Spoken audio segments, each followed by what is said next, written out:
বন্ধুরা আজকে আমি এসেছি রসিকগঞ্জে, ধূপ ফ্যাক্টরিটা। তো এটাতে আগুন লেগেছিল, প্রচুর শ্রমিক কাজ করতো। তো আগুনটা নেভাতে 7 দিন নাকি টাইম লেগেছিল। তো এই রসিকগঞ্জটা হচ্ছে দাসপুর থানায় ছোট্ট একটা গ্রাম, সেখানেই আমরা এসেছি। চলো আমরা দেখে নিই মানে এখন পরিস্থিতি কি রয়েছে। চলো ভিডিওটা দেখতে থাকো। এই যে ভয়াবহ মানে অগ্নিকাণ্ড হয়েছিল, এই হচ্ছে ধূপ ফ্যাক্টরি রসিকগঞ্জে। তো বন্ধুরা দেখো, আমি ফাইনালি এখন রয়েছি রসিকগঞ্জে ধূপ ফ্যাক্টরিতে, যেটা আগুন ধরে গেছিলো। আর দেখো অবস্থা, দেখো পুরো বিল্ডিংগুলো। তোমাদেরকে আমি চারিপাশটা ঘুরিয়ে দেখাচ্ছি কি অবস্থা হয়ে আছে এখনো।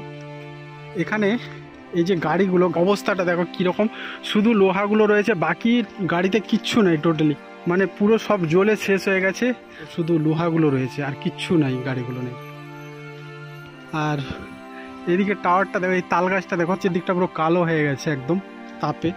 আর এই হচ্ছে বিল্ডিং দেখো, মানে কিছু কিছু ভেঙে ভেঙে যে আগুনটা নিবাচ্ছিল। আর এখানে দেখো পুরো ধূপের পুরো প্যাকেট পড়ে রয়েছে, দেখো ধূপ রয়েছে, এদিকে যতগুলো বস্তা রয়েছে সবই রয়েছে। আর খুব সুন্দর এখানটা একটা সুগন্ধ রয়েছে, এই যে ধূপগুলো রয়েছে, মানে এখানটাকে আসলেই অটোমেটিক মানে সুগন্ধতে বোঝা যাবে যে ধূপের সুগন্ধ। আর অবস্থাটা দেখো। আর এখানে রয়েছে ধুনো, এই যে ধুনো দেখো, এগুলো সব বস্তায় ছিল, সেগুলো সব ঢালা হয়ে গেছে, এই যেগুলো সব ধুনো পড়ে রয়েছে এখানে। এই ঘরটায় জেনারেটর ছিল, পুরো জেনারেটরটা পুরো আগুনে সেটাও পর্যন্ত শেষ হয়ে গেছে একদম। এখানে ধূপের প্যাকেট রয়েছে, এই দেখো যে ফ্যাক্টরিটা রয়েছে এদেরই এইটা, মানে এগুলো প্যাক করার জন্য রয়েছে, এগুলো পুরো পরপর অনেকগুলো রয়েছে। ফুলকুসুম, এটা এই যে রসিকগঞ্জ নিমতলা, কত প্যাকেট পড়ে আছে, এই যে প্যাকেটগুলো সব মানে প্যাক করার জন্যে।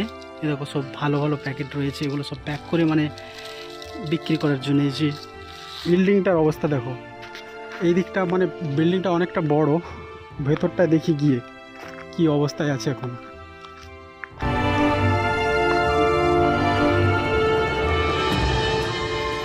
এগুলো ভেঙে ভেঙে মানে আগুন নেবানো হচ্ছিল।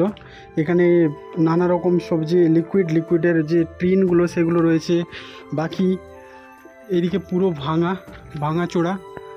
কারণ এগুলোকে যখন আগুন নেবানো হয় তখন এটাকে পুরো মানে ভেঙে ভেঙে দেয়ালগুলোকে ভেঙে ভেঙে আগুনগুলো নেবানো হয়েছিল। এখানে সব লিকুইড রয়েছে, বস্তা টস্তা রয়েছে, এই যে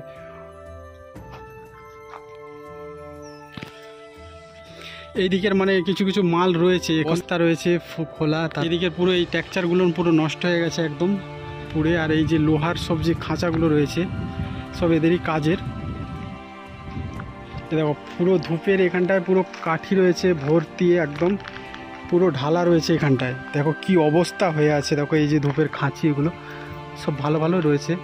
আর এখানে এদের সব মেটেল দেখো বস্তার মধ্যে এগুলো নষ্ট হয়ে গেছে, মানে এইটাতে মানে এখন ঢোকা নিষেধ রয়েছে।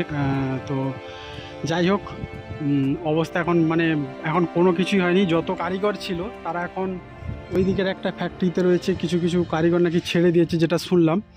তো এখনও এর মধ্যে কিছু কিছু মাল রয়েছে, সেগুলো ভালোর জন্য ওই যে টিন দিয়ে ঘেরা রয়েছে। আর এই দিকটা পুরো মানে বিল্ডিংটা পুরো অকেজো হয়ে গেছে, এগুলোর কোনো কাজের নয়। তো এটা কেস চলছে এখনও, তো সেই জন্য এখানে ঢোকা বারণ আছে। আর এই দিকটা দেখো পেছন দিক পুরো কালো হয়ে গেছে বিল্ডিংটা এখন।